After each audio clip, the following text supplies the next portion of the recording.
क्या आपको कहानियां और ऑडियो बुक्स पसंद हैं? तो जुड़िए नॉवल एक्सप्लेनर से, जहां हर कहानी खास बनती है। अब समय की कोई कमी नहीं। कभी भी, कहीं भी अपनी पसंदीदा कहानियां सुनें। आप कौन सी कहानी सुनना चाहते हैं? कमेंट में अपनी पसंदीदा नॉवेल या कहानी का नाम लिखें। मैं 5 दिनों के अंदर उस नॉवेल सीरीज को अपलोड कर दूंगा। ध्यान दें, कुछ कहानियां 18+ दर्शकों के लिए हो सकती हैं। कृपया ईयरफोन लगाकर सुनें। अभी सब्सक्राइब करें। अध्याय 1, वर्ग जागृति समारोह। ध्यान से सुनो। यह आपका अंतिम जागृति समारोह है। आप में से जो आज असफल होंगे वे अपना शेष जीवन नागरिकों के रूप में बिताएंगे। आप नियमित विश्वविद्यालयों में भाग लेंगे, नियमित नौकरियां करेंगे और नियमित जीवन जिएंगे। अगले 3 महीनों के लिए आप अभी भी अपनी बाधाओं को सुधारने के लिए अपनी शारीरिक स्थिति पर काम कर सकते हैं, लेकिन सांख्यिकीय रूप से कहें तो आपकी संभावना पहले से ही शून्य के करीब है। प्रशिक्षक के शब्द व्यायामशाला के प्रत्येक छात्र के दिलों में गूंज गए, जिसमें मून भी शामिल था, जो इकट्ठे हुए छात्रों के बीच में बैठा था। उनके बगल में उनकी गर्लफ्रेंड सारा थी। उनका रिश्ता हाल ही में खराब हो रहा था, लेकिन आज उस बारे में सोचने का दिन नहीं था। आज का दिन उनकी कक्षा को जगाने के बारे में था। पतन के बाद 2 शताब्दियां बीत चुकी थीं, जब दरारों ने वास्तविकता को तोड़ दिया था और दुनिया में ऐसे प्राणियों की बाढ़ आ गई थी जो दुःस्वप्न में थे। मानवता लगभग गिर गई थी, लेकिन सौभाग्य से जागृति का युग आ गया। ऐसे व्यक्ति जिनके शरीर विकसित हुए, उन्हें ऐसी कक्षाएं और क्षमताएं प्रदान की गईं जो मानव कल्पना की किताबों के बाहर किसी भी चीज को संभव मानती थीं। युद्ध क्रूर था, दशकों तक चला, लेकिन अंततः मानवता ने अपना अस्तित्व बचा लिया। अब 18 वर्ष की आयु एक संभावना का प्रतिनिधित्व करती है, उन लोगों की श्रेणी में शामिल होने का मौका जिन्होंने दुनिया में केवल अस्तित्व में रहने के बजाय इसे आकार दिया। हम वर्णानुक्रम में पहले नाम से आगे बढ़ेंगे, प्रशिक्षक ने अपने सामने मेज पर रखे क्रिस्टल की ओर इशारा करते हुए जारी रखा। आप अभ्यास जानते हैं। अपने हाथ पत्थर पर रखें। यदि आप जाग गए हैं तो यह प्रतिक्रिया देगा। यदि नहीं, आप अपना भाग्य जानते हैं। हारून वेल्स। आगे की पंक्ति से एक लड़का खड़ा था। पोडियम के पास आते ही उसके पैर कांप रहे थे। जब हारून ने दोनों हथेलियों को पत्थर की सतह पर दबाया तो चंद्रमा ने देखा। कुछ सेकंड बीतने के बाद गोले के भीतर रोशनी खिल गई। घटना शानदार और अचानक थी। लुप्त होने से पहले हारून के बगल में हवा में एक वर्णक्रमीय ढाल का निर्माण हुआ। एक शक्तिशाली गार्जियन नाइट वर्ग। बधाई हो हारून। व्यायामशाला तालियों से गूंज उठी। चांद ने सबके साथ तालियां बजाईं। जितने अधिक जागृत मानवता उतनी ही मजबूत।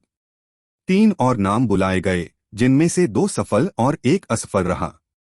जो लड़की असफल हो गई, वह अपना सिर झुकाकर अपनी सीट पर वापस चली गई और उसके आसपास की बातचीत कुछ क्षण बाद फिर से शुरू होने से पहले असहज चुप्पी में मर गई। उसने उसके अस्तित्व को पूरी तरह से नजरअंदाज कर दिया।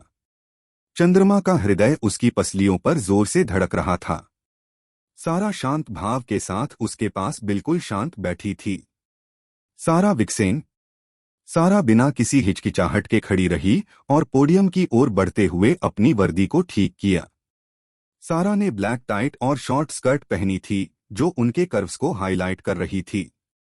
चंद्रमा ने उसे जाते हुए देखा, पत्थर को जवाब देने के लिए तैयार किया। वह अभी भी उसकी प्रेमिका थी, भले ही पिछले कुछ हफ्तों से चीजें बहुत व्यस्त थीं।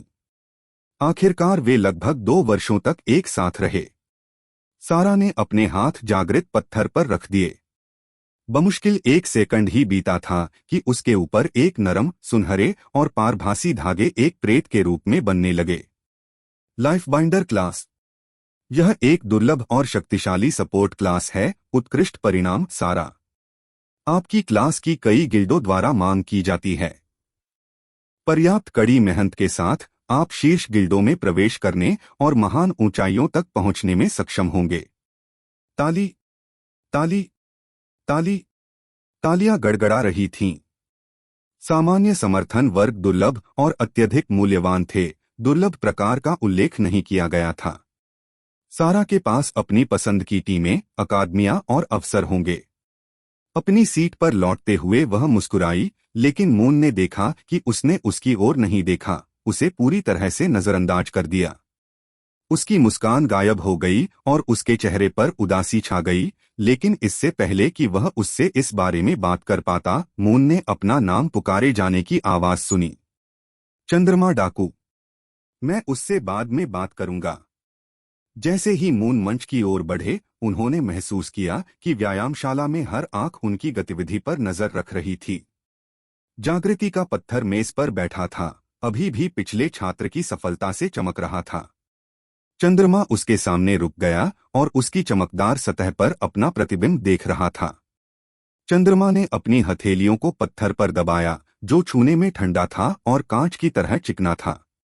चंद्रमा ने इंतजार किया, अपना सब कुछ संपर्क के उस एक बिंदु पर केंद्रित किया, कुछ महसूस करने की कोशिश की, कुछ भी जो प्रतिक्रिया का संकेत दे सकता था। पत्थर उसके हाथों के नीचे अनुत्तरदायी बना रहा, उसकी रोशनी न तो चमक रही थी और न ही बदल रही थी। प्रशिक्षक के सिर हिलाते हुए आह भरने से पहले कुछ सेकंड तेजी से बीत गए। यह काफी है। चंद्रमा को समझना। प्रशिक्षक, मुझे बस एक क्षण दीजिए। चांद, पीछे हटो, प्रशिक्षक कठोर स्वर में बोला। उसने ऐसा कई बार देखा था, और जब ऐसा लगातार होता रहा तो वह निराश हो गया। चंद्रमा के हाथ पत्थर से दूर जा गिरे। जागृति विफल रही। अगली नताली, प्रशिक्षक ने पुकारा। जैसे ही मून अपनी सीट पर वापस आया, प्रशिक्षक ने छुपी दया से उसकी पीठ की ओर देखा। आह, वह एक अनाथ और अशक्त है। वह जीवन में संघर्ष करेगा। शून्य वे लोग थे जिन्हें वे जागृति के अपने सभी प्रयास विफल कर देते थे। शून्य क्षमता और मंद भविष्य वाले लोग। यह जागृतिवादियों के बीच गाली के रूप में शुरू हुआ और तब तक फैल गया जब तक कि यह बच्चों और किशोरों के बीच अपमान नहीं बन गया। चंद्रमा चलता रहा, उसकी दृष्टि सुरंग बनाती रही। उसे अपनी सीट मिल गई और वह बैठ गया। सारा ने चंद्रमा को ऐसे देखा जैसे कोई किसी अजनबी को देख सकता है जो सड़क पर उनके सामने लड़खड़ाकर गिर गया था। उसकी अभिव्यक्ति बिल्कुल सधी हुई थी, लेकिन उस पल में चंद्रमा को पूरी स्पष्टता के साथ समझ में आ गया कि उनके बीच जो कुछ भी था वह पहले ही खत्म हो चुका था। वह बस इस पुष्टि की प्रतीक्षा कर रही थी कि वह उचित अलविदा के प्रयास के लायक नहीं था। चांद इतना घना नहीं था कि समझ न सके। सारा ने इस पल के लिए खुद को तैयार कर लिया था। यदि वह असफल हो जाता तो वह इसे तोड़ देती, यदि वह सफल हो जाता तो वह इसे जारी रख सकती थी, और ऐसा लगता था जैसे यह पहले वाली बात थी। सारा ने अपना ध्यान पोडियम की ओर पुनः निर्देशित करते हुए दूर कर दिया, जहां अगला छात्र जागृति पत्थर के पास आ रहा था। मून अपनी सीट पर बैठ गया और किसी भी चीज को विशेष रूप से नहीं देख रहा था। प्रशिक्षक की आवाज पृष्ठभूमि के शोर में लुप्त हो रही थी। उनके आसपास समारोह चलता रहा। अधिक सफलताएं, अधिक असफलताएं, अधिक भविष्य का निर्णय कुछ ही सेकंड में हो रहा है। चंद्रमा के चारों ओर की आवाजें दूर हो गई थीं। पानी के नीचे की आवाजें मुश्किल से ही दर्ज हो पाती थीं, जब तक कि एक आवाज पूरी स्पष्टता के साथ कोहरे को चीर नहीं देती थी। Please subscribe the novel explainer channel. सारा, क्या आप हमारी पार्टी में शामिल होना चाहती हैं? मार्कस उनकी पंक्ति के अंत में खड़ा था, एक हाथ विनम्रता से बढ़ाया। मार्कस ने अपनी पृष्ठभूमि के अनुरूप खुद को आत्मविश्वास और प्रतिष्ठा के साथ आगे बढ़ाया। उनकी जागृति ने समारोह की सबसे जोरदार प्रतिक्रियाओं में से एक को भी आकर्षित किया था। उन्होंने एक ब्लेडस्टोन को जागृत किया था, एक प्रकार का तलवारबाज वर्ग जो अपनी आक्रामक शक्ति के लिए जाना जाता था। प्रस्ताव सुनकर सारा की अभिव्यक्ति तटस्थ रही, लेकिन कुछ देर तक रुकने के बाद, जो जानबूझकर प्रतीत होती थी, उसने उसका हाथ स्वीकार किया और खड़ी हो गई। हम आपकी प्रतिभा और बुद्धिमत्ता वाले किसी व्यक्ति का उपयोग कर सकते हैं, मार्कस ने जारी रखा। उसकी मुस्कुराहट चौड़ी हो गई। एड्रियन ने पहले ही पुष्टि कर दी है कि वह शामिल हो रहा है। लीना और मार्क भी। आपके साथ हमारे लाइफ बाइंडर के रूप में, हमारे पास पूरी अकादमी में सबसे मजबूत रचनाओं में से एक होगी। हम फर्स्ट सेंचुरी में अद्भुत प्रदर्शन करेंगे। केवल नाम ही वजन रखते हैं। वे सभी मजबूत वर्गों वाले शक्तिशाली जागृतिकर्ता थे जो टीम सेटिंग में एक दूसरे के पूरक थे। साथ मिलकर वे एक ऐसी पार्टी बनाएंगे जो पहले अभयारण्य में अपनी पकड़ बना सके। बेशक ऐसा तभी हो सकता है जब उन्हें एक ही आधार पर रखा जाए। यदि वे नहीं होते तो उन्हें तब तक इंतजार करना पड़ता जब तक कि वे अधिक शक्तिशाली आधार की ओर नहीं बढ़ जाते जिस पर पार्टी सहमत हो सकती। पहला अभयारण्य उस भूमि का नाम था जहां मनुष्यों को यात्रा करने की क्षमता थी। यह एक अलग दुनिया थी जहां पूरे ब्रह्मांड की नस्लें संसाधनों और शक्ति के लिए लड़ती थीं।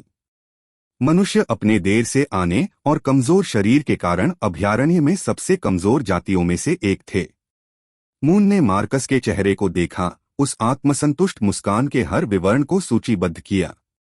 समृद्ध दूसरी पीढ़ी का कचरा। यही लोग मार्कस जैसे छात्रों को उनकी पीठ के पीछे कहते थे, हालांकि उनके चेहरे पर कभी नहीं। उनके परिवार के पास सप्लाई स्टोर्स की एक श्रृंखला थी जो विशेष रूप से अवेकन को आपूर्ति करती थी। वह सत्ता के आसपास, सफलता के आसपास ऐसे लोगों के बीच बड़ा हुआ जिन्होंने कभी नहीं शब्द नहीं सुना।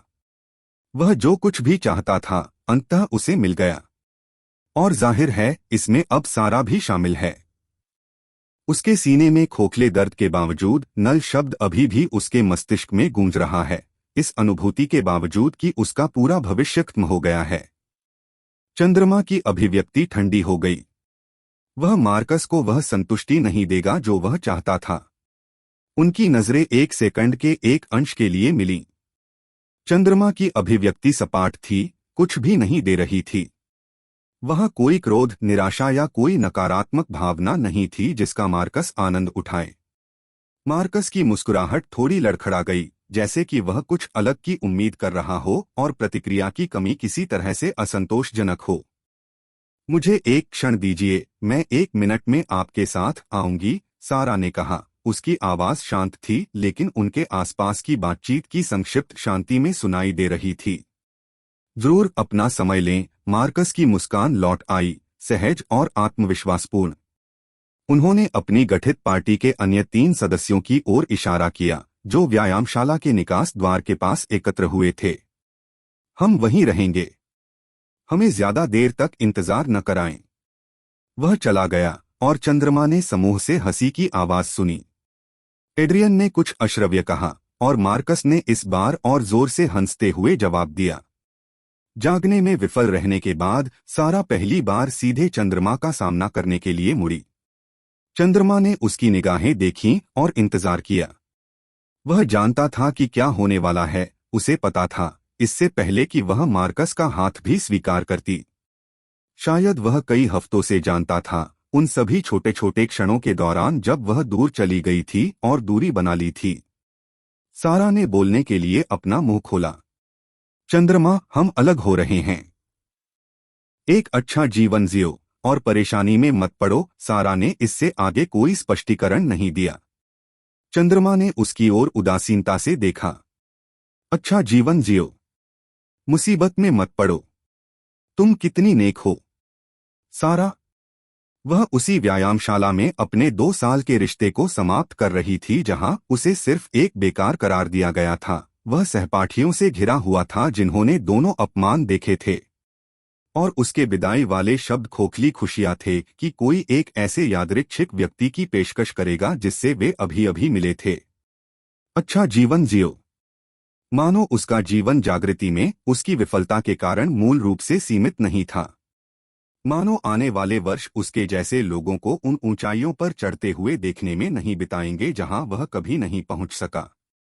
परेशानी में मत पड़ो, इस जोड़ ने उसे लगभग हंसा दिया। एक नल संभवतः किस मुसीबत में पड़ सकता है, इससे कोई फर्क नहीं पड़ेगा।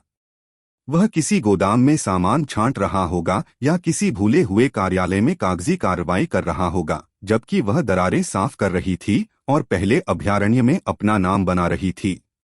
लेकिन जिस चीज ने उसे वास्तव में एहसास कराया कि वह कितना मूर्ख था, वह उसकी नई पार्टी थी। सारा ने उसी व्यक्ति के साथ टीम बनाने का फैसला किया था जिसकी अकादमी के वर्षों के दौरान मून के साथ कई बार लड़ाई हुई थी। सारा यह सब जानती थी, इसकी गवाह थी। उसने शुरुआत में 1 या 2 बार मार्कस के बारे में शिकायत भी की थी। चंद्रमा के पास कहने के लिए बहुत कुछ था। उसकी टाइमिंग पसंद के बारे में, इस तथ्य के बारे में कि वह उसे वास्तविक बातचीत का शिष्टाचार भी नहीं दे सकी, बस ये खाली शब्द उसे यह महसूस कराने के लिए डिजाइन किए गए थे कि उसने अच्छा काम किया है।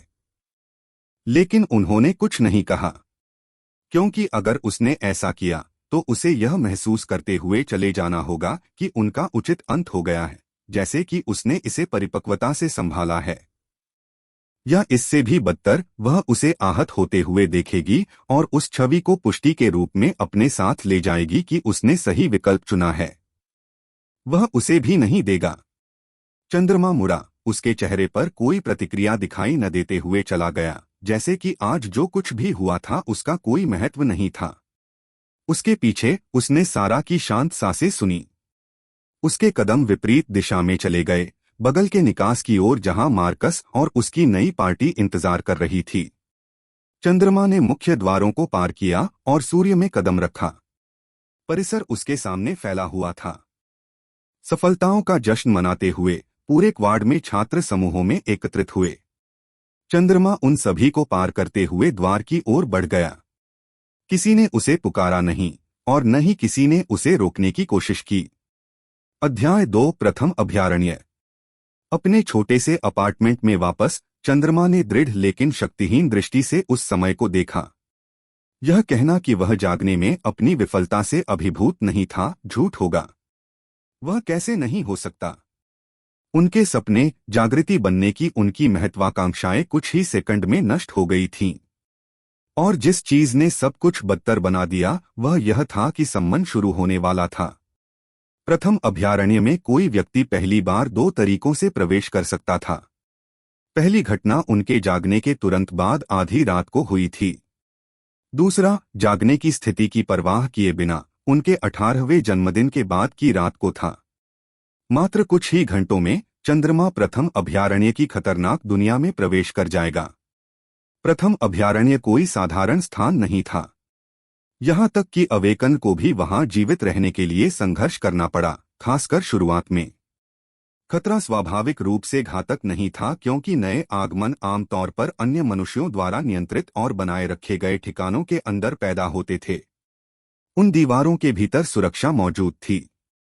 जब आप बाहर निकले, जब आप परिधि से परे राक्षसों का शिकार करने के लिए बहुत लंबे समय तक रुके, तभी वास्तविक खतरे सामने आए। चंद्रमा जैसे व्यक्ति के लिए जो जागा नहीं था, सम्मन ने एक अलग उद्देश्य पूरा किया। उसे प्रथम अभयारण्य में ले जाया जाएगा। दुनिया उसे स्कैन करेगी, उसकी क्षमता की कमी को पहचानेगी और उसे स्थापित पोर्टलों में से एक के माध्यम से वापस भेज देगी। एक औपचारिकता, शून्य के रूप में उसकी स्थिति की अंतिम पुष्टि। जो मनुष्य नहीं जागे वे अपने संक्षिप्त परिवहन के बाद आसानी से लौट आए। दोनों दुनियाओं के बीच कई पोर्टल मौजूद थे, स्थिर प्रवेश द्वार जिनका पहले से ही दौरा कर चुके लोग स्वतंत्र रूप से उपयोग कर सकते थे। जागृतिकर्ता नियमित रूप से आगे पीछे यात्रा करते थे। प्रथम अभयारण्य को दूसरे घर, एक सिद्ध स्थल, संसाधनों और शक्ति का स्रोत मानते थे। लेकिन वे पोर्टल चयनात्मक थे। प्रथम अभयारण्य की मान्यता के बिना प्रवेश करने का प्रयास करने का अर्थ था मृत्यु। पोर्टल स्वयं एक अपरिचित शरीर को अस्वीकार कर देंगे, इसे आणविक स्तर पर अलग कर देंगे। मून ने एक बार इसके बाद के वीडियो देखे थे, जब उसे अभी भी विश्वास था कि वह जाग जाएगा। एक लापरवाह नागरिक ने शरारत के तौर पर एक पोर्टल के माध्यम से एक अवेकन टीम का अनुसरण करने की कोशिश की थी। उन्होंने उसे टुकड़ों में पाया। आह्वान अनुष्ठान ने उस समस्या का समाधान कर दिया। जब किसी व्यक्ति को उनके पहले सम्मन के दौरान स्वाभाविक रूप से ले जाया गया, जिसे कोई भी पूरी तरह से समझा नहीं सका, तो फर्स्ट सैंक्चुअरी ने उन्हें स्वीकार कर लिया।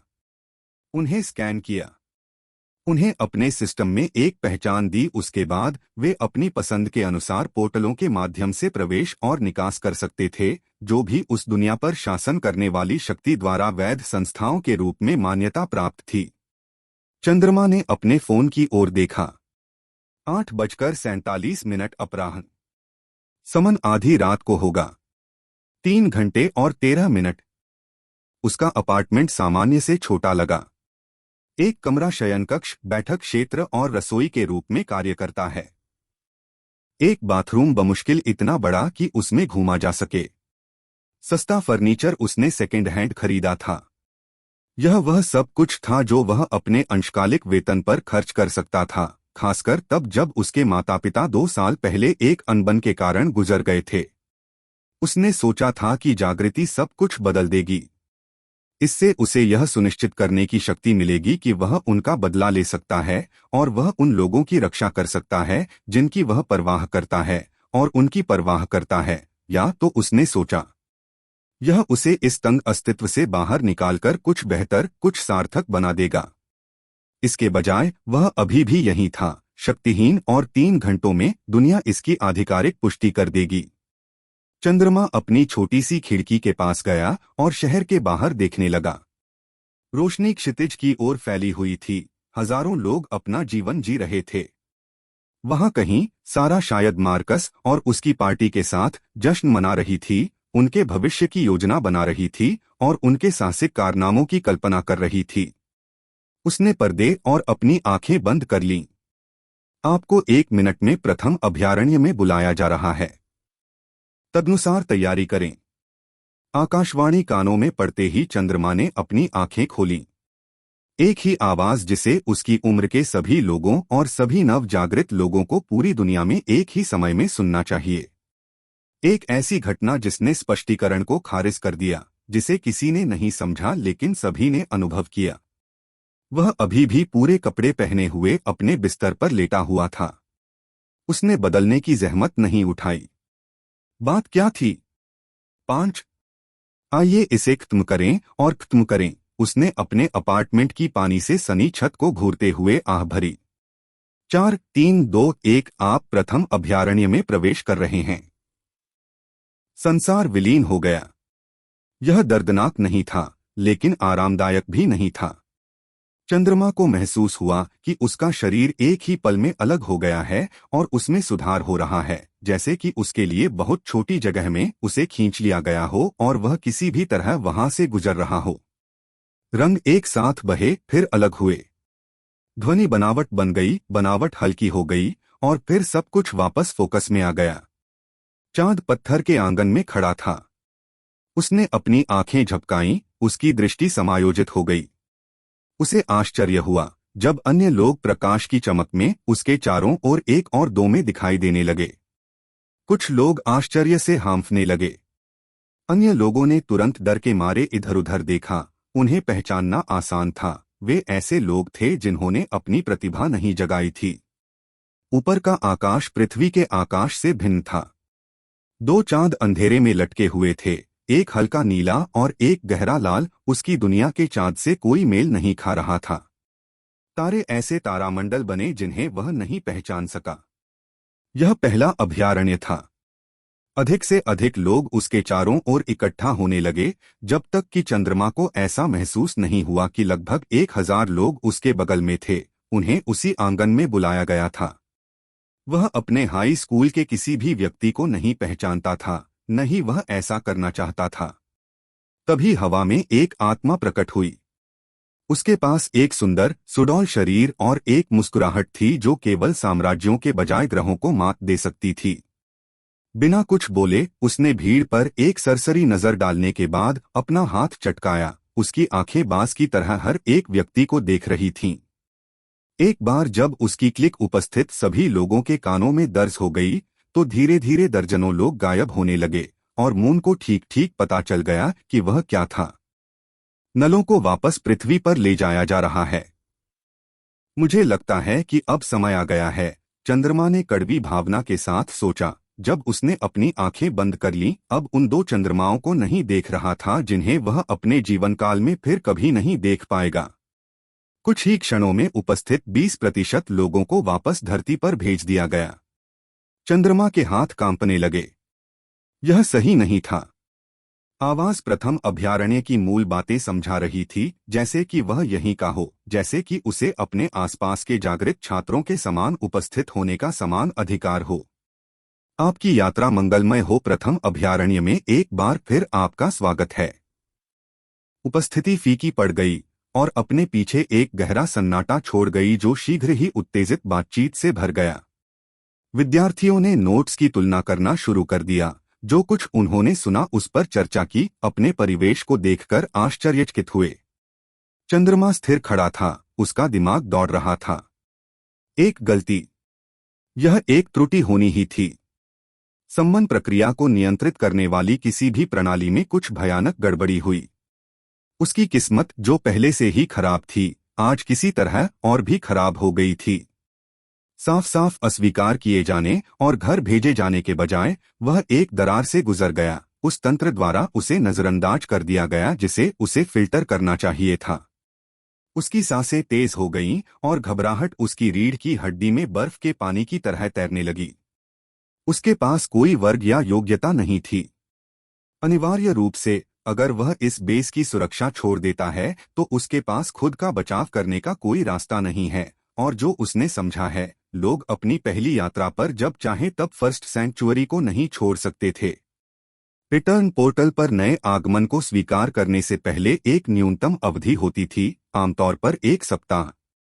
उसे अपनी आधारभूत मानवीय क्षमताओं के अलावा कुछ भी नहीं के साथ पूरे 1 सप्ताह तक यहाँ जीवित रहना होगा। उसके स्वास्थ्य पर नजर रखने के लिए कोई सिस्टम इंटरफेस नहीं, बुलाने के लिए कोई कौशल नहीं, उसकी सुरक्षा के लिए कोई शक्ति नहीं और खाने के लिए कोई भोजन नहीं। चांद की आंखें आंगन में घूम गईं।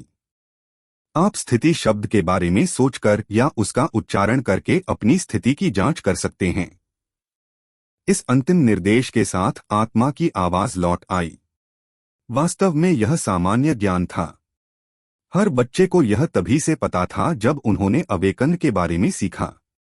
लेकिन इसे सीधे आत्मा से सुनने पर चंद्रमा ने सहज रूप से प्रतिक्रिया व्यक्त की, यह जानने के बावजूद कि उसके पास प्रदर्शित करने के लिए कोई वर्ग नहीं था। स्थिति, वह फुसफुसाया। प्रकाश उसकी आंखों के सामने एकत्रित होकर एक पारभासी पैनल में बदल गया जिसे केवल वह ही देख सकता था। नाम चंद्रमा, जाति मानव, वर्ग वर्गहीन, स्तर 1-0%, जीवन 1, शक्ति 10, चपलता 12, संविधान 12, मन 15, विशेषता अंक 0, कौशल कोई नहीं, प्रतिभा ग्रिम रीपर, क्लास कौशल क्लास स्लॉट 0/1। चंद्रमा ने पैनल को घूरकर देखा, उसका दिमाग चकरा गया। 0 रहते हुए उसकी कोई हैसियत कैसे हो सकती है? इसका कोई मतलब नहीं था। 0 को सिस्टम द्वारा पूरी तरह से खारिज कर दिया गया।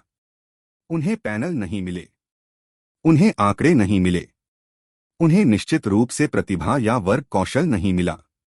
क्या जागृति परिक्रमा में कुछ गड़बड़ थी? क्या यह खराब हो गया था? शायद उसकी जागृति आखिर विफल नहीं हुई थी। इससे पहले कि वह इस रहस्योद्घाटन की प्रक्रिया कर पाता, दुनिया फिर से विलीन हो गई। इस बार चंद्रमा विशाल, मजबूत दीवारों वाले विशाल आधार के अंदर दिखाई दिया। अन्य छात्र पास में ही जमा हो गए, जिससे किसी प्रकार का प्लाजा भर गया।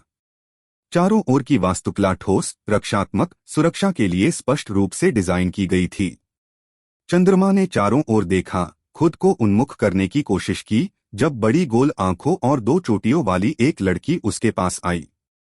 वह युवा लग रही थी, शायद नए जागृत लोगों में से एक, और घबराहट भरी ऊर्जा बिखेर रही थी। अरे, मैं यहाँ बिल्कुल नया हूँ। मैंने अभी फर्स्ट सैंक्चुअरी में प्रवेश किया है। क्या मैं आपके साथ एक टीम बना सकता हूँ? उसने चंद्रमा की ओर आशा भरी दृष्टि से देखा। चंद्रमा ने एक पल के लिए उसकी ओर देखा, उसके विचार तेजी से बढ़ने लगे। एक टीम प्राप्त करना अस्तित्व के लिए आदर्श होगा। उसे अभी भी समझ नहीं आया कि उसकी स्थिति के साथ क्या हो रहा है, इसलिए इसे सुरक्षित रखना ही उचित था। इसके अलावा यदि वह जागृत होती तो वह पूरी तरह से असहाय नहीं होती। वास्तविक योग्यताओं वाला कोई व्यक्ति होने से उसकी संभावनाएं नाटकीय रूप से बढ़ जाएंगी। जरूर, लेकिन क्या आप मुझे एक क्षण दे सकते हैं? मैं बस कुछ चीजें सुलझा रहा हूं। उसके चेहरे पर राहत तत्काल थी। उसकी रुकी हुई सांस अचानक उसके सीने से निकल गई। ओह, धन्यवाद। हाँ, बिल्कुल, अपना समय लें। वह थोड़ा पीछे हटी, उसकी आंखें अज्ञात जिज्ञासा से बेस के चारों ओर घूम रही थीं। मून ने अपना ध्यान वापस अपने स्टेटस पैनल पर लगाया और उन प्रविष्टियों पर ध्यान केंद्रित किया जिनका कोई मतलब नहीं था। वर्ग वर्गहीन विवरण आप एक विसंगति हैं। हालांकि हर कोई अपने जन्म से ही एक वर्ग से बंधा हुआ है, आप व्यवस्था के प्रतिबंधों से मुक्त हैं। आप अपनी समझ के आधार पर या उपयोगी अनुभवों के आधार पर किसी भी कक्षा से कोई भी कौशल सीखने में सक्षम हैं। उसकी सांस अटक गई। किसी भी कक्षा से कोई कौशल सीखें, यह असंभव था। कक्षाएं डिजाइन द्वारा कठोर थीं। एक जादूगर तलवार की तकनीक नहीं सीख सका। एक शूरवीर जादू नहीं कर सकता। सिस्टम ने उन सीमाओं को बिल्कुल लागू किया, लेकिन जाहिर तौर पर उन पर ऐसी कोई बंदिश नहीं थी। उसकी नजर अगली प्रविष्टि पर गई। प्रतिभा ग्रिम रीपर। विवरण आप गंभीर लावक हैं। जिन जानवरों को आप मारते हैं उनसे आपको 5 गुना जीवन मिलता है। चंद्रमा का मन चकरा गया। प्रथम अभयारण्य में जीवन प्रगति की मुद्रा थी। जब जागृतिकर्ताओं ने राक्षसों को मार डाला तो उन्होंने प्राणी के सार के एक हिस्से को अवशोषित कर लिया, जिसे सिस्टम जीवन कहा जाता था, जिसका उपयोग कौशल विकसित करने, व्यापार करने और सबसे महत्वपूर्ण रूप से जीने के लिए किया जा सकता था। Please subscribe the novel explainer channel. पहले अभयारण्य में कई क्षेत्र थे। कुछ क्षेत्र एक बार जब आप वहां मर जाते हैं तो आप एक ही जीवन खो देंगे, लेकिन ऐसे अन्य क्षेत्र भी थे जहां एक बार मरने के बाद आप दसियों या यहां तक कि सैकड़ों जिंदगियां खो देते हैं। सामान्य मात्रा से 5 गुना। वह सिर्फ अच्छा नहीं था, वह असाधारण था। अधिकांश प्रतिभाओं को मामूली प्रतिशत वृद्धि या छोटे उपयोगिता लाभ की पेशकश की गई। यह इस दुनिया के मूलभूत संसाधन पर पूर्ण गुणक बोनस था। अंतिम प्रविष्टि पर ध्यान केंद्रित करते समय उसके हाथ कांप गए। Class slot 0/1। विवरण आप 24 घंटे क्रियाशील कक्षा को प्रतिबिंबित करने में सक्षम हैं। आप अपने स्तर के आधार पर उस कक्षा के कक्षा कौशल हासिल करते हैं। आपके द्वारा अर्जित कक्षा कौशल को आपकी समझ और समझ के आधार पर वास्तविक कौशल में बदला जा सकता है। मून ने इसे 2 बार पढ़ा, फिर तीसरी बार। वह कक्षाओं की नकल कर सकता था, स्थायी रूप से नहीं बल्कि 24 घंटे के लिए, और इससे भी अधिक। यदि वह उधार लिए गए कौशल को अच्छी तरह से समझ लेता है तो वह उन्हें स्थायी बना सकता है। वास्तविक कौशल जो प्रतिबिंबित कक्षा समाप्त होने के बाद भी बने रहेंगे। जागने में उसकी असफलता बिल्कुल भी असफलता नहीं थी। यह पूरी तरह से कुछ और ही था, कुछ ऐसा जिसे जागृति कक्ष पहचान नहीं सका क्योंकि यह मानक से बाहर गिर गया था। वह एक विसंगति थी। अध्याय 4 एक टीम बनाना। अपनी स्थिति को समझने के बाद चंद्रमा को अपनी छाती से एक भार उठा हुआ महसूस हुआ। समारोह के बाद से जिस दबाव से उसका दम घुट रहा था वह कम होने लगा। दरअसल हाल की घटनाओं ने उनके मन में कुछ महत्वपूर्ण बात उगल दी थी। यहाँ तक कि जिस व्यक्ति पर उसने सबसे अधिक भरोसा किया था, जिसके साथ वह अपना शेष जीवन बिताना चाहता था, उसने उसे उसके सबसे निचले स्तर पर छोड़ दिया था। सबक स्पष्ट और क्रूर था। वह अब आसानी से किसी पर भरोसा नहीं कर सकता। अपने रिश्ते के बारे में सोचते हुए वह वही था जिसने सबसे अधिक प्रयास किया था। उसने वास्तव में कभी भी बहुत कुछ करने की कोशिश नहीं की, चाहे वह भावनात्मक समर्थन हो या शारीरिक समर्थन।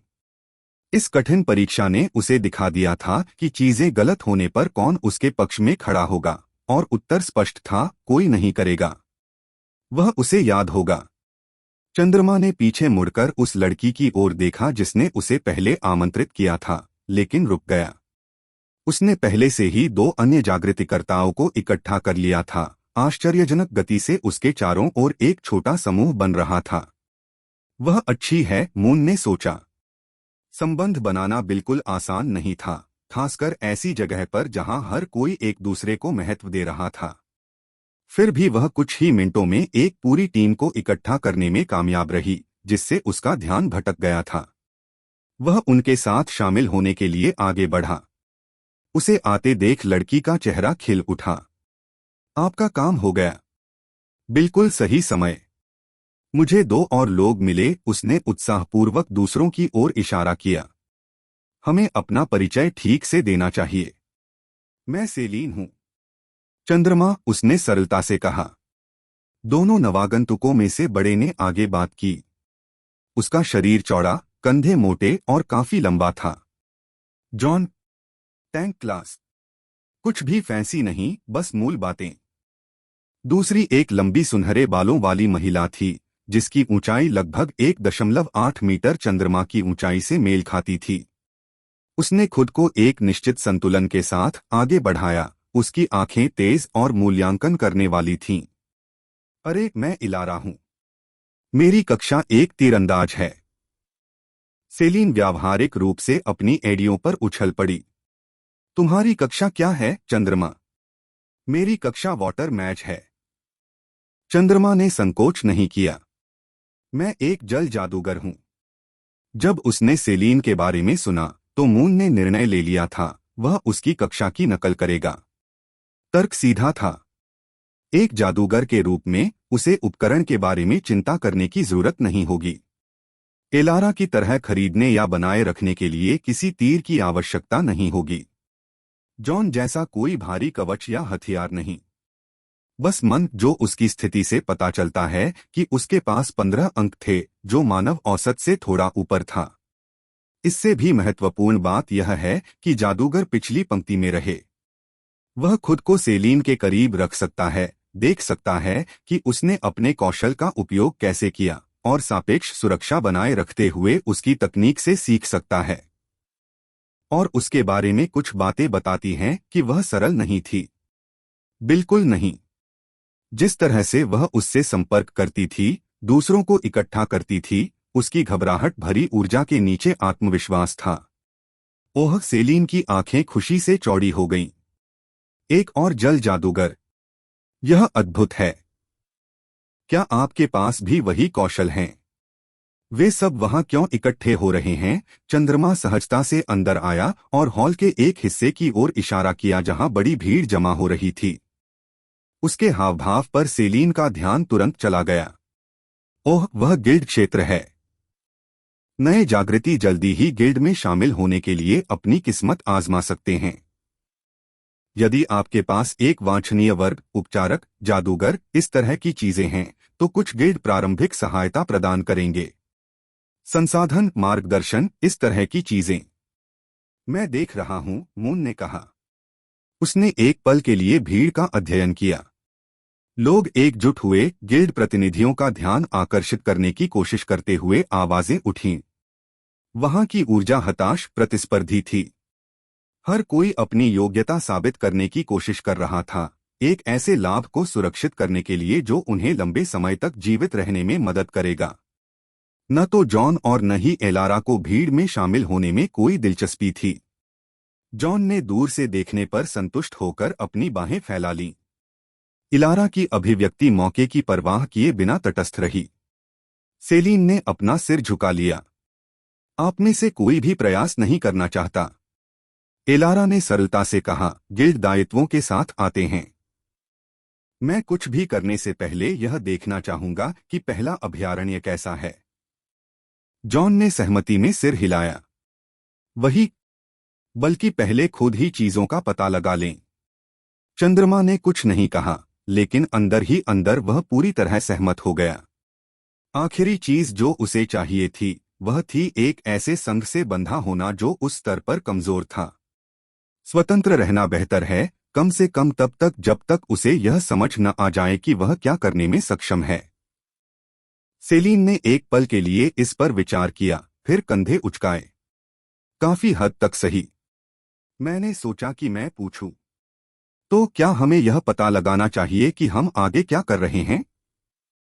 मैंने सुना है कि वहां बुनियादी प्रशिक्षण मैदान हैं, जहां हम अभ्यास कर सकते हैं और बेस के बाहर जाने से पहले अपनी क्षमताओं से परिचित हो सकते हैं। बुनियादी प्रशिक्षण मैदान बेस के अंदर ही स्थित था। गढ़वाले ठिकानों के प्राथमिक लाभों में से एक यह था कि मजबूत, जागरूक जानवरों को पकड़ सकते थे और कमजोर लोगों के खिलाफ अभ्यास करने के लिए वापस ले जा सकते थे। निःसंदेह यह सेवा सस्ती नहीं थी और इससे दोनों पक्षों को लाभ हुआ। मजबूत लोगों ने पैसा कमाया और कमजोरों ने महत्वपूर्ण प्रारंभिक अनुभव प्राप्त किया। इन प्रशिक्षण मैदानों ने नए जागृतिकर्ताओं को नियंत्रित वातावरण में जीवन और अनुभव प्राप्त करने, निहित जानवरों का शिकार करने की अनुमति दी। पर्याप्त प्रयास के साथ आप स्तर 2 तक पहुंचने के लिए पर्याप्त अनुभव जमा कर सकते हैं और दीवारों के बाहर वास्तविक खतरों में जाने से पहले अतिरिक्त स्टेट पॉइंट अर्जित कर सकते हैं।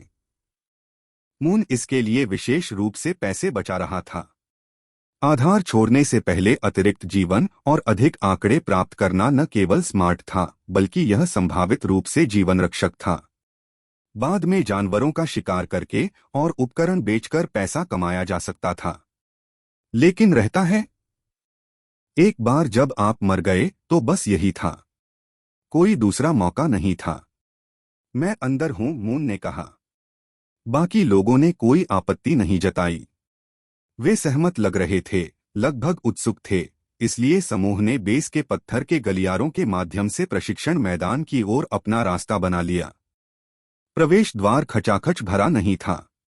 बहुत से लोग शुल्क वहन नहीं कर सकते थे, विशेष रूप से नए लोग जिन्होंने अपनी बचत बाहरी दुनिया में जीवित रहने की कोशिश में खर्च कर दी थी।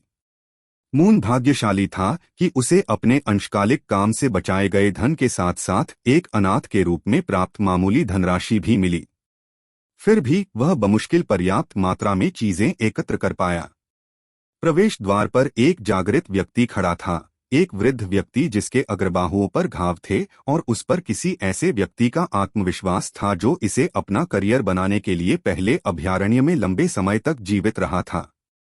जैसे ही वे पास आए, उसने ऊपर देखा। प्रति व्यक्ति प्रवेश के लिए $10,000। सेलिन ने बिना किसी हिचकिचाहट के अपना कार्ड निकाला, व्यावहारिक रूप से उत्साह से उछल रही थी।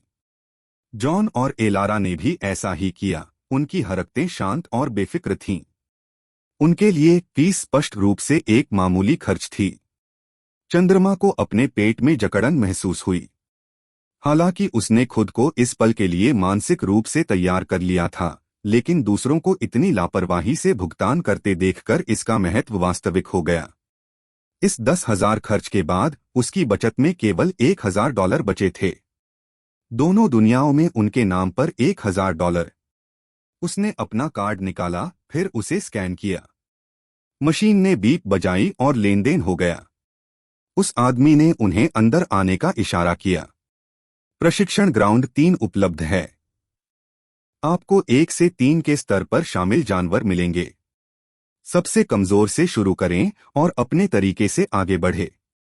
आपके पास 2 घंटे हैं। चंद्रमा ने प्रवेश द्वार से प्रवेश किया। उसका दिमाग पहले से ही गणना कर रहा था। उसे इन 2 घंटों के हर सेकंड का पूरा उपयोग करना था। उसे समूह के साथ बाहर शिकार करके पैसे कमाने के लिए पर्याप्त रूप से मजबूत होने की आवश्यकता थी। अन्यथा केवल $1,000 बचे थे और उसकी दुनिया में लौटने के लिए कोई नौकरी नहीं थी। बेघर होना सिर्फ एक संभावना नहीं थी, यह एक निश्चितता थी। अध्याय 5, पहली हत्या। Please subscribe the novel explainer channel. Moon और अन्य को प्रशिक्षण सुविधा में गहराई तक ले जाया गया और वे उस क्षेत्र में पहुंचे जहां स्तर 1 से स्तर 3 तक के जानवर मौजूद थे। स्थान विशाल था, जो प्रत्येक क्षेत्र को अलग करने वाली प्रबलित बाधाओं के साथ स्पष्ट रूप से चिह्नित खंडों में विभाजित था। बड़े संकेतों ने प्रत्येक क्षेत्र की कठिनाई को दर्शाया, यह सुनिश्चित करते हुए कि कोई भी गलती से अपनी क्षमताओं से परे किसी चीज में नहीं भटक गया। जब वे चल रहे थे तो मून ने खुद को सेलिन के बगल में खड़ा कर दिया, जानबूझकर करीब रहते हुए। उसे पहले उसे कार्य करते हुए देखना था, उसकी कक्षा की क्षमताओं को देखना था, इससे पहले कि वह उन्हें प्रतिबिंबित कर सके और अपना खाली स्थान भर सके। वह अभी भी नहीं जानता था कि कैसे, लेकिन उसके पास एक धारणा थी जो हर जागृति को अपनी कक्षा के बारे में होती थी। उनका स्वाभाविक झुकाव था कि उन्हें किसी कक्षा को प्रतिबिंबित करने में सक्षम होने के लिए उसे देखने की जरूरत थी। समूह ने स्तर 1 के जानवरों के लिए चिह्नित अनुभाग तक अपना रास्ता बना लिया। घिरे हुए क्षेत्र के अंदर भेड़ जैसे जीव शांति से चरते थे, हालांकि ये सामान्य पशुधन से बहुत दूर थे। उनके सींग विशाल, घुमावदार और नुकीले थे, आसानी से चंद्रमा की बाह की लंबाई के बराबर। उनके शरीर दुबले पतले मांसल थे, उन पर धब्बेदार बाल थे जिससे मोटी खाल के हिस्से खुले हुए थे। जॉन पहले आगे बढ़े, किसी प्रकार के रक्षात्मक कौशल को सक्रिय किया जिससे उनकी त्वचा पर हल्की धात्विक चमक आ गई। वह अपनी मुट्ठियां ऊपर उठाकर एक प्राणी के पास पहुंचा। एलारा प्रकाश से निर्मित मूल धनुष को बुलाते हुए पीछे लटक गया। फिर उसने एक तीर चलाया और जानवरों पर निशाना साधा। चंद्रमा बैरियर के पास रुककर देखता रहा। उसे एक नई अनुभूति महसूस हो रही थी, एक जागरूकता जो उसके पास पहले नहीं थी, अदृश्य धागों की तरह जो उससे अपने समूह के प्रत्येक सदस्य की ओर फैल रहा है। वह सहज रूप से समझ गया कि वह इनमें से किसी भी धागे को खींच सकता है। अगर वह चाहे तो जॉन के टैंक वर्ग या एलारा के आर्चर वर्ग पर अपनी क्लास स्लॉट क्षमता को सक्रिय कर सकता है, लेकिन उसने ऐसा नहीं किया। वह बस इंतजार करता रहा। उसका ध्यान सेलीन पर केंद्रित था। हालांकि सेलीन अभी तक आक्रमण करने के लिए आगे नहीं बढ़ी थी। वह उसकी ओर देखने के लिए मुड़ी, उसका सिर थोड़ा झुका हुआ था। आप दूसरों की तरह शिकार क्यों नहीं कर रहे? क्या सब कुछ ठीक है? चंद्रमा ने सिर हिलाया। हाँ, बस थोड़ा सा जोन आउट हो गया। कुछ के बारे में सोच रहा हूं। सेलीन की प्रतिक्रिया एक गर्मजोशी भरी मुस्कान थी। हमारे पास ज्यादा समय नहीं है, चलो काम पर लग जाएं। सही है, मून ने कहा, लेकिन फिर भी आगे नहीं बढ़ा। सौभाग्य से सेलीन ने अपनी झिझक को साधारण सावधानी के रूप में लिया। उसने अपना हाथ बढ़ाते हुए अपना ध्यान निकटतम जानवर की ओर लगाया। चंद्रमा ने ध्यान से देखा जैसे मैना उसकी हथेली में इकट्ठा हो रही थी, पानी के एक गोले में एकत्रित हो रही थी जो आगे बढ़ने से पहले एक पल के लिए मंडरा रहा था और भेड़ के प्राणियों में से एक को सीधे बगल में मार रहा था। जिस क्षण उसने कौशल को सक्रिय होते देखा, चंद्रमा को अदृश्य धागा महसूस हुआ जो उसे संभावना के साथ सेलेन पल्स से जोड़ रहा था। उसने संकोच नहीं किया, उसने खींच लिया। क्लास स्लॉट 1/1, कक्षा मौलिक जादूगर, स्तर 1, कौशल मौलिक हमला 4 तत्वों की आत्मीयता, अवधि 24 घंटे। नई जानकारी समुद्र तल से टकराती लहरों की तरह उसके दिमाग में भर गई। वह अब इसे महसूस कर सकता था, जिन मार्गों से होकर मन प्रवाहित हो सकता था, वह जो आकार ले सकता था। जब उन्होंने स्वयं कौशल पर ध्यान केंद्रित किया तो अधिक विवरण सामने आए। 4 तत्व आत्मीयता, रैंक दुर्लभ, प्रवीणता 0%, विवरण आपकी 4 तत्वों से कम संबद्धता है। जल, पृथ्वी, पवन, अग्नि। मौलिक हमला, रैंक सामान्य, प्रवीणता 0%, विवरण आप मन और तत्व के प्रति अपनी आत्मीयता का उपयोग करके एक मौलिक हमला करने में सक्षम हैं। Please subscribe the novel explainer channel. Moon ने सूचना को घूरकर देखा, क्षण भर के लिए स्तब्ध रह गया। सेलीन बिल्कुल भी जल जादूगर नहीं थी। वह एक मौलिक जादूगरनी थी जो सभी 4 प्राथमिक तत्वों के प्रति आकर्षण रखती थी। वह सिर्फ दुर्लभ नहीं था। कई मौलिक समानताओं वाले वर्गों को असाधारण माना जाता था, जिस तरह से प्रमुख गेट भर्ती के लिए प्रतिस्पर्धा करते थे। उसकी कक्षा सामान्य से बहुत दूर थी। यह इतना शक्तिशाली था कि चंद्रमा को यह प्रश्न करने पर मजबूर कर दिया कि वह वास्तव में कौन थी। जिस तरह से उसने इतनी सहजता से उनके समूह को इकट्ठा किया, उससे उसे संदेह हुआ कि वह सरल नहीं थी। उसके दोस्ताना व्यवहार के पीछे आत्मविश्वास था, लेकिन यह उसकी अपेक्षा से परे था। उससे मिलना लंबे समय में उसके लिए सौभाग्य का सबसे अच्छा संयोग रहा होगा। चंद्रमा ने अपने आश्चर्य को कम करते हुए तुरंत खुद को संभाला। उसे अपना आवरण बनाए रखने की जरूरत थी। जहां तक बाकी सभी लोग जानते थे, वह एक और जल जादूगर था, कुछ भी खास नहीं। उसने अपना हाथ उठाया, उस इशारे की नकल करते हुए जो उसने सेलीन को बनाते देखा था। मन उन रास्तों से होकर बहने लगा जो उसकी नई अधिग्रहित कक्षा ने प्रदान किए थे। उसकी हथेली में पानी इकट्ठा हो गया और एक कच्चा गोला बन गया। यह थोड़ा डगमगा गया, सेलीन की तुलना में कम स्थिर था, लेकिन फिर भी यह एक गोला था। भेड़ का बच्चा। स्तर 1। विवर्ण कम क्षमता वाले सबसे कमजोर प्राणियों में से एक, आमतौर पर झुंड के साथ रहता है। उसने उसे भेड़ के प्राणियों में से एक की ओर छोड़ दिया। पानी का गोला आगे की ओर उड़ा और जानवर के पार्श्व भाग से टकराया। प्राणी आश्चर्य से लहूलुहान हो गया और उसकी ओर मुड़ गया। उसके विशाल सींग नीचे झुक गए। इतना खराब भी नहीं, सेलीन ने पुकारा, पहले से ही एक और हमले की तैयारी कर रही थी। हालांकि आपका नियंत्रण थोड़ा अस्थिर दिखता है। पानी छोड़ने से पहले उसे और अधिक संपीड़ित करने का प्रयास करें। चंद्रमा ने सिर हिलाया, पहले से ही एक और क्षेत्र बना रहा था, इस बार इसे सघन और अधिक स्थिर रखने पर ध्यान केंद्रित कर रहा था। इस क्लास में उनके पास 24 घंटे होते थे। 24 घंटे वह सब कुछ सीखने के लिए, इन कौशलों को इतनी गहराई से समझने के लिए कि शायद वह उन्हें स्थायी बना सके। भेड़ें दुर्भावना से चमकती आंखों से चंद्रमा की ओर बढ़ी। चंद्रमा ने खुद को संभाला और भेड़ों से आंखें मिला लीं।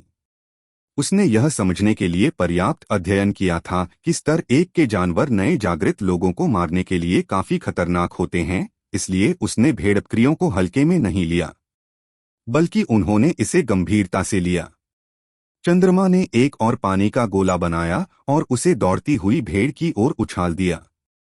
छप छप, पानी भेड़ पर टकराया, जिससे वह क्षण भर के लिए स्तब्ध हो गई और उसका आक्रमण पूरी तरह से रुक गया। चंद्रमा ने उस क्षणिक सदमे का फायदा उठाया और पानी का एक और गोला बना दिया। पानी का गोला एक बार फिर टकराया और इस बार भेड़ के सिर में जा लगा। हमले शक्तिशाली थे और उनका उपहास नहीं किया जाना चाहिए। प्रत्येक हमले ने भेड़ों को और अधिक कमजोर कर दिया। 2 और पानी के गोले के बाद भेड़ ने दम तोड़ दिया और गीली गड़गड़ाहट के साथ जमीन पर गिर पड़ी। वो, बधाई हो, यह आपकी पहली हत्या है, आपको कैसा लग रहा है? सेलीन ने चंद्रमा से कुछ ही क्षण पहले अपनी पहली हत्या हासिल करके पास में खुशी से जश्न मनाया। चंद्रमा ने विजयी मुस्कान बिखेरी। अच्छा लग रहा है, आपके बारे में क्या? मून ने अपने सामने मरी हुई भेड़ों की ओर इशारा करते हुए पूछा। वास्तव में अच्छा, वह अपने बर्फ जैसे सफेद दांत दिखाते हुए मुस्कुराई। उसकी आंखों के सामने एक सूचना घूम गई। आपने लाभ प्राप्त किया है।